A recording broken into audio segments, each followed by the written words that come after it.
v minulých dílech jste viděli. Včera jsme sem doletěli, tady s kamarádem Denisem. na Costa Verde jsem ještě nikoho s kuferem neviděl teda. Zrovna se nacházíme v 4600 metrech, v Montaña Siete Colores v 5000 metrech. 3 days later.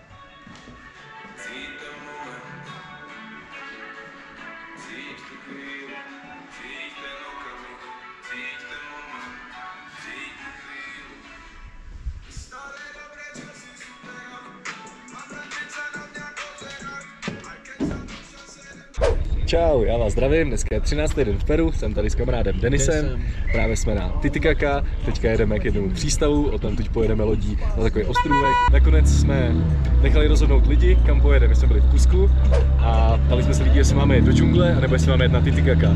Lidi rozhodli, že máme jet na Titicaca, tak jsme jeli na Titicaca. Včera jsme sem přijeli a teď se jdeme podívat na ostrovy konečně. Je tady trochu zataženo, jsme v 3800 metrech. Ale je to život, je to skvělý. Tak zatím.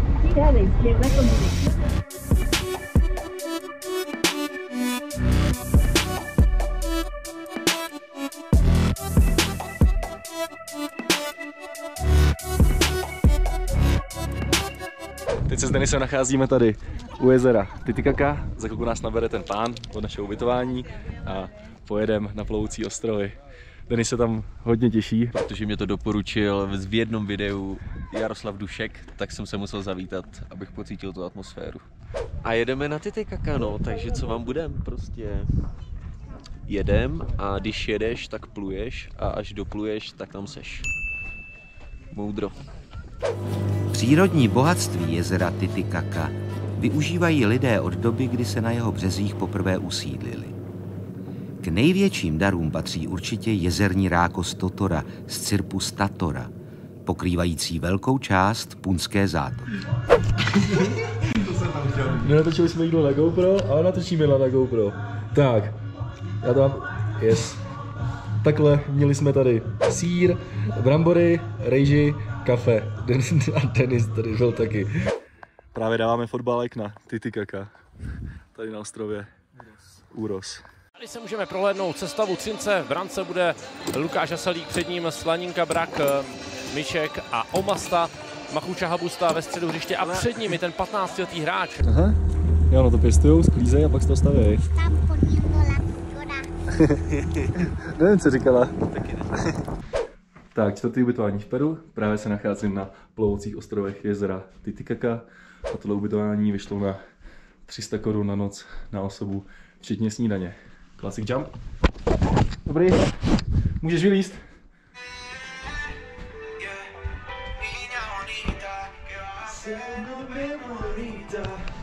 Tak tady můžu dát taky záběr, jak jenom sedím.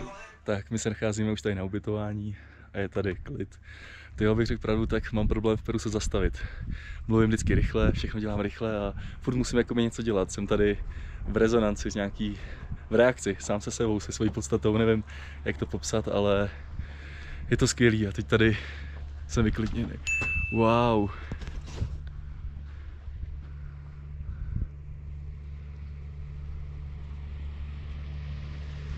Život. To je skvělý. A ještě na planetě Zemi se nacházejí různé energetické body a právě tady v Peru je centrum sakrální energie na planetě Zemi. To bude legendary klip. Sluch, tenhle rap není to znám. Nastav Čech, nastav sluch, tenhle rap není to znáš. Nastav Čech. Nejsou tu jen bratři, mám tu ženy, sestry, Míša Balková, Sofie Nováková, největší dáma, moje máma, Hana Stodolová, tak kde jsou schovaný ty lidská práva, mluvím za svobody duše, mluvím tu za nás. Nejsem Mike Spirit, ani Restovský Adam, má svou roli, svůj dár, děkujem za vaše sloky, dnes jsme všichni stars. Ale jen pár jich doopravdy září, přináším to světlo, nesu pochodem do temné doby. Z každýho koutu, z dalekých hranic, malý plamen, jednou zapomenem, co je slovo problém. The next day. My jsme 14. den v Peru, právě jsme se probudili tady na jezeře Titicaca a teďka jedeme s pánem tady na lodi na projíčku. Já jsem začal accident, jsem tady trošku spadnul. Nevím pomoct. OK. Jsem tady trochu zaučil. Do vody. Jak to zaučil první krok? Tak si tady suším boty a věci a natočili jsme scary klip s Denisem. To je život.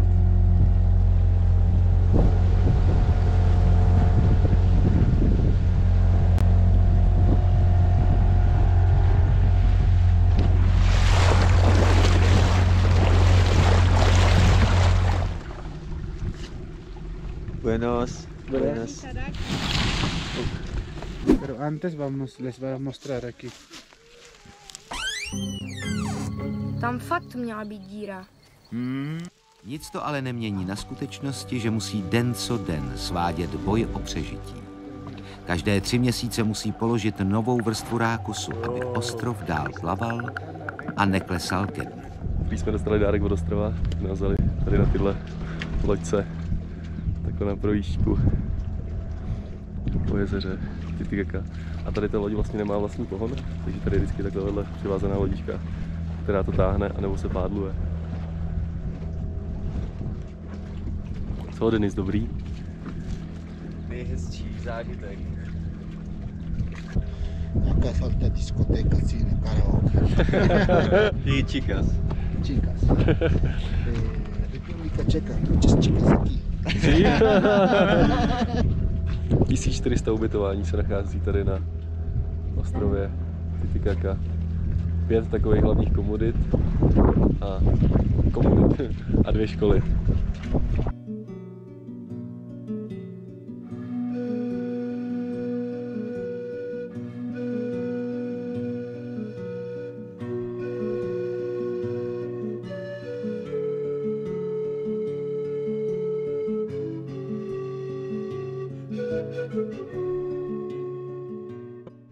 Tak jo.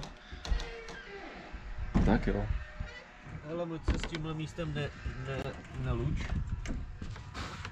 Protože za chvilku jsme zpátky. Tak jo. Ti bzučí dron, jo? No, ty s ním udělal schýzu.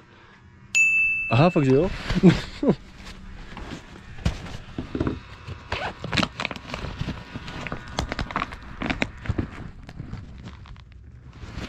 Tak to nevím.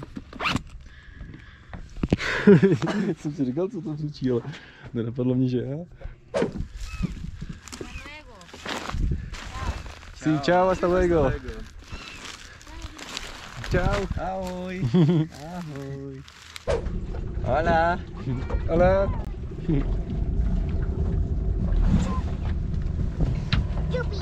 Vamos. Okay. Papi, mamá. ¿Y dónde vas tú? ¿Ah?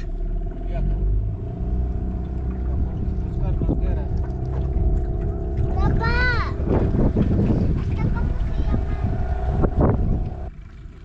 Nejvýše položené jezero na světě.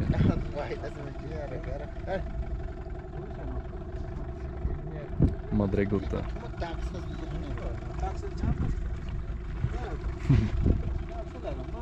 Zastávka na benzínce. kilos.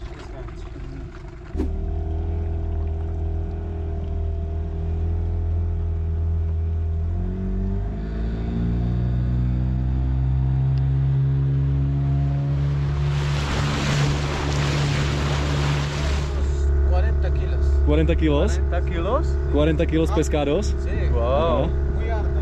Mucho. Vyloví tady 40 kg menších rybiček, aby si je pak dali jako návnadu pro větší ryby.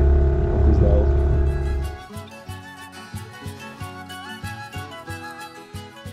Titicaca je největším z andských jezer a nadmořskou výškou 3812 metrů se pyšní i titulem nejvýše položeného splavného jezera na Zemi. Více než pravidelná lodní doprava je však pro domorodce důležitý rybolov. OK, musíme šetřit baterku, ale před chvílí jsme dali rozhodovat, kam se máme podívat dál. Jestli máme jet do La Pazu, nejvýše položeného města na světě, anebo do Arequipy. Dali jsme hlasovat na Instagramu, tak zase uvidíme, kam nás lidi zavedou. Teďka jdeme do Puna se někam najíst a dáme chill.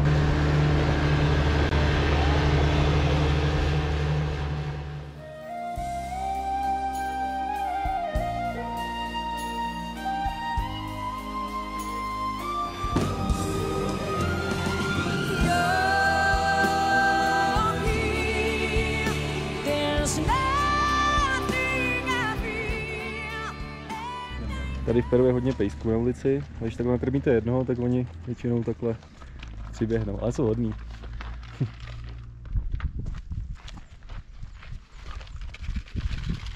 Hola!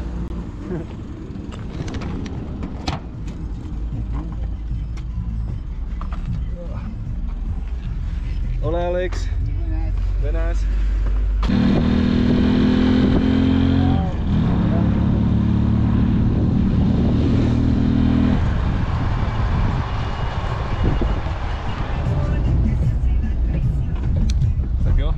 Někam na jídlo. Tak už jsme na jídle, v restauraci Lovinka, já jsem si tady dal menu, teda já už jsem předtím měl jednu polívku a jednu menu, ale já vždycky jen 2 obědy. Po jídle jsme si vzali mototaxi, teďka jedeme na terminál a z terminálu jdeme do Bolívie, jelikož to vyhrálo hlasování na Instagramu, že lidi rozhodují o tom, kam pojedeme. Takže jedeme do Bolívie.